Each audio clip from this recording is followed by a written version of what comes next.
Pasintabi po sa mga kumakain, 2 bangkay ang magkahiwalay na nakita sa Pasig at Antipolo, Rizal. Balitang hatid ni EJ Gomez.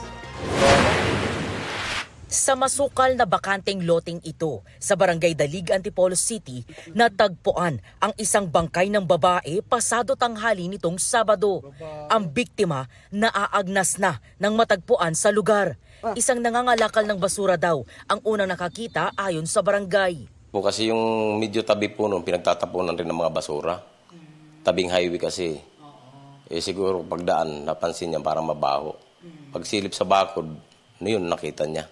Ayun po, tumambad po yung bangkay na nakahiga, medyo may kumot pa at may unan, na naagnas na yung mukha, na medyo iba ng amoy niya, mabaho na. Yung babae nakahiga, tapos may mga dala siyang parang mga gamit, mga damit-damit.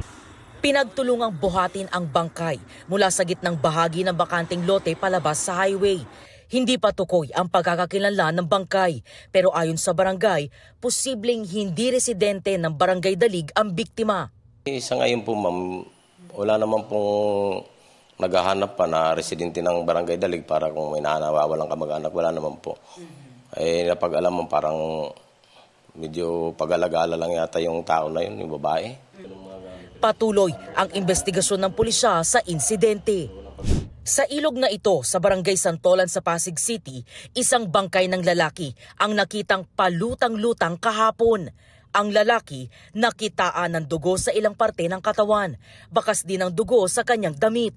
Nakita namin may duguan siya sa ilong, may dugo sa tenga, sa ulo may bukol at saka sa leeg, at saka yung tuhod niya may damage, at saka sa mga siko. Tapos yung kamay niya sa daliri, nandun yung bag niya nakapulupot.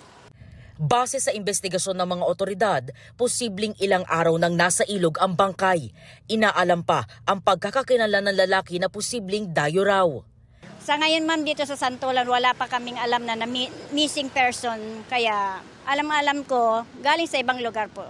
Kasi ma'am, ang daloy ng tubig, pababa po. Hanggang dito sa Santolan, river ng Pasig, up to Floodway. EJ Gomez, nagbabalita para sa GMA Integrated News.